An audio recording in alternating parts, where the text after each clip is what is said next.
Guys welcome to एडुमेडिसिन। तो अभी हम सोशियोलॉजी ऑफ एजुकेशन के मोस्ट इंपॉर्टेंट टॉपिक्स, क्वेश्चन सब कुछ डिस्कस कर रहे हैं। कौन सा चैप्टर कहाँ पढ़ रहा है और कहाँ से आपको प्रिपेयर करके जाना है। इस वीडियो के अलावा आपको कोई भी इंपॉर्टेंट वीडियो देखने की ज़रूरत नहीं है। बाकी सारा टॉपिक हमने कवर कर रखा है, प्लेलिस्ट बना हुआ है, आप प्लेलिस्ट में जाइए, आपको सब कुछ एक ही जगह पे मिल जाएगा। And all the best. तो देखिए, सबसे पहले ना आपका जो बुक है, मैं बुक को माइंड में रख के आपको बताऊंगी। वो शुरुआत ही होता है कि कैसे सोशियोलॉजी ऑफ एजुकेशन में अलग अलग थिंकर्स ने, इंडियन और वेस्टर्न थिंकर्स ने अपने व्यूज़ दिए, यानी उनकी विचारधाराएं क्या है। मैंने हिंदी मीडियम के लिए भी नीचे लिख दिया हुआ है, तो आपके लिए भी दिक्कत नहीं होगी, और बाकी तो मैं हिंदी में बता ही रही हूँ। तो देखिए, आपको सबसे पहले फोकस करना होगा ना टैगोर एंड गांधी जी के व्यूज़ को समझने के लिए। कई बार कंपेयर करने का भी क्वेश्चन आ जाता है, कई बार ये आ जाता है कि इंडिविजुअली भी पूछ लेता है। देखिए, आपको ना जब भी आप पेपर देने जाओ इग्नू का, तो आपको बस समझना है उसका कीवर्ड। क्वेश्चन वो वही पूछते हैं, बस उसको घुमा फिरा के पूछ देते हैं और आप कंफ्यूज जाते हो। ठीक है, तो आपको बस आगे के जो चैप्टर्स दिए गए हैं, आपका बुक खोलते ही फर्स्ट ब्लॉक में उसमें बहुत सारे थिंकर दिए हैं। सबको मैं एडवाइस करूँगी हल्का फुल्का तो ज़रूर देख के जाइए, क्योंकि आइडिया हो कि आप लिख सके। बाकी टैगोर, गांधी, इवान इलिच, इन लोगों पे, लियो टॉल्स्टॉय पे फोकस कर लीजिएगा। तो व्यूज उनका समझिए कि उनकी विचारधाराएं क्या है शिक्षा पे। अब फिर आपको सबसे इंपॉर्टेंट देखना है कि एजुकेशन, शिक्षा जो है वो समाज में बदलाव कैसे लाता है, परिवर्तन कैसे लाता है, सोशल चेंज कैसे लाता है, यानी सामाजिक परिवर्तन कैसे लाता है। तो आपको पता है शिक्षा के बहुत सारे पॉजिटिव एस्पेक्ट इसमें आप डिस्कस करेंगे। देखिए, इस पर्टिकुलर पेपर के लिए मैं आपको बस बोल रही हूँ, सबके लिए नहीं है, बट इस पर्टिकुलर पेपर में आप अपनी नॉलेज का भी प्रयोग कर सकते हैं उस सिचुएशन में जब आपको कुछ नहीं आ रहा है। बाकी मैं कहूँगी बिल्कुल ध्यान से पढ़िए। फिर मल्टीकल्चरल एजुकेशन इग्नू का फेवरेट सवाल है, इसको आप बिल्कुल भी मत छोड़ने की कोशिश करिएगा। इसको हम बोलते हैं बहुसंस्कृतिक शिक्षा, जिसमें हम बहुत सारे कल्चर्स को एक साथ लेके चलते हैं। नॉलेज एंड पावर के बारे में आपको अच्छे तरीके से पता होना चाहिए कि किस तरीके से शिक्षा कहीं ना कहीं आपको पावर की ओर लेके जाता है। ठीक है, इसका कोरिलेशन कनेक्शन समझने की कोशिश करिएगा। माइकल फोको का इस पे काम है। ठीक है, अब role of education in socialisation, आपको जिस तरीके से पता है कि जैसे जैसे हम बड़े होते हैं, मतलब एक फैमिली में पैदा हुए फिर बड़े होंगे, तो परिवार और शिक्षा, सेकेंडरी सोशलाइजेशन हम उसे कहते हैं, बहुत ही इंपॉर्टेंट रोल प्ले करते हैं हमें जैसे हम हैं बनाने के लिए। ठीक है, आपको लियो टॉल्स्टॉय की व्यू की बहुत अच्छे से जानकारी होनी चाहिए। सारा वीडियो प्लेलिस्ट में है, बिल्कुल टेंशन लेने की ज़रूरत नहीं है, आप वहीं से देख लीजिएगा।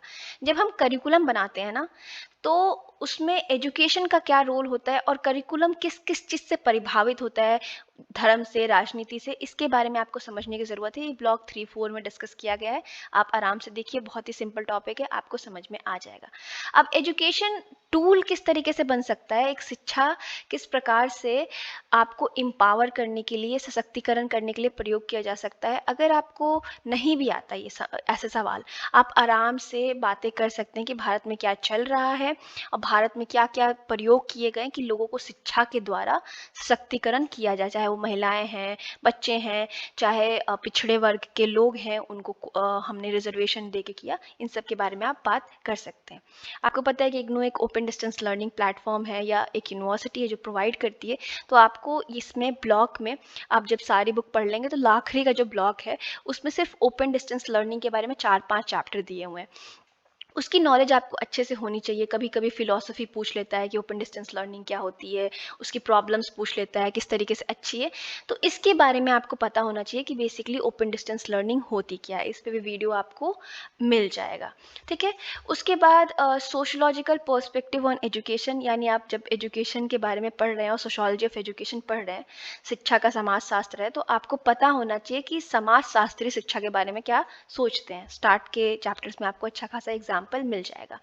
अब ये बहुत ही इंटरेस्टिंग है, 5 या 6 चैप्टर में डिस्कस किया गया है किस तरीके से शिक्षा समाज में असमानता लाती है। अभी तो मैं समानता की बात कर रही थी कि शिक्षा समानता ला रही है, तो फिर असमानता पे कैसे आ गई। तो जरूर शिक्षा कहीं ना कहीं असमानता का भी एक कारण बनती है। मान लेते हैं हम एग्जाम्पल के लिए, आपके घर में शुरुआत से हिंदी बोली गई है, मेरे घर में शुरुआत से अंग्रेजी बोली गई है, हम एक स्कूल में गए जहाँ पे सारी शिक्षा अंग्रेजी में होती है। क्या आप आगे बढ़ेंगे कि मैं?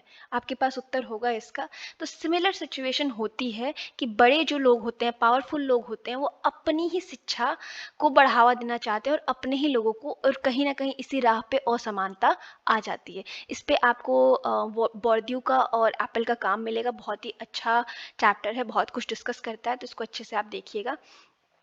उसके बाद क्राइसिस ऑफ हायर एजुकेशन आपको अच्छे से पता होना चाहिए कि अभी जो उच्चतर शिक्षा है, या जो आप 12th के बाद करते हैं एजुकेशन, उसमें कितनी सारी इश्यूज आ रही हैं। काफ़ी कुछ आपको पढ़ के पता चलेगा कि हमारे पास इंफ्रास्ट्रक्चर नहीं है, उस प्रकार का लैब नहीं है, उस प्रकार की करिकुलम नहीं है, बहुत सारी समस्याएं हैं। आप अपने आप समझेंगे जब धीरे धीरे आप पढ़ेंगे। कमर्शलाइजेशन ऑफ एजुकेशन की बात जब हम करते हैं कि जब भी शिक्षा को बेच खरीद की वस्तु बना दिया जाता है ना, समाज में समस्याएं आने लगती हैं, और इसके बारे में भी आप खुद बहुत अच्छे से लिख सकते हैं। बाकी आप वीडियोस जरूर देखिएगा। अब इवान इलिच का जो व्यू है समाज को और स्कूल्स को लेके, उसके बारे में ज़रूर पढ़िएगा।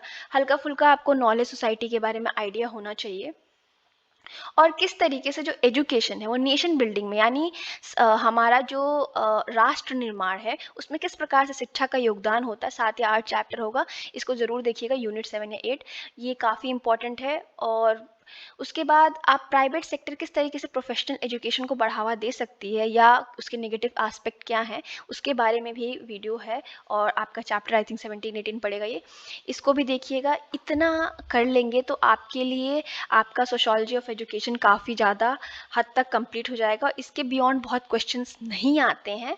उसके अलावा आप क्या कर सकते हैं कि आपको बहुत अगर इंटरेस्ट आ रहा है तो आप एक बार प्राइमरी एजुकेशन और इंडिया में एजुकेशन आज़ादी से पहले और आज़ादी के बाद में कैसा था, इसको थोड़ा देख सकते हैं। बाकी इतना आपके लिए इनफ है, आपका इससे पेपर अच्छे से हो जाएगा।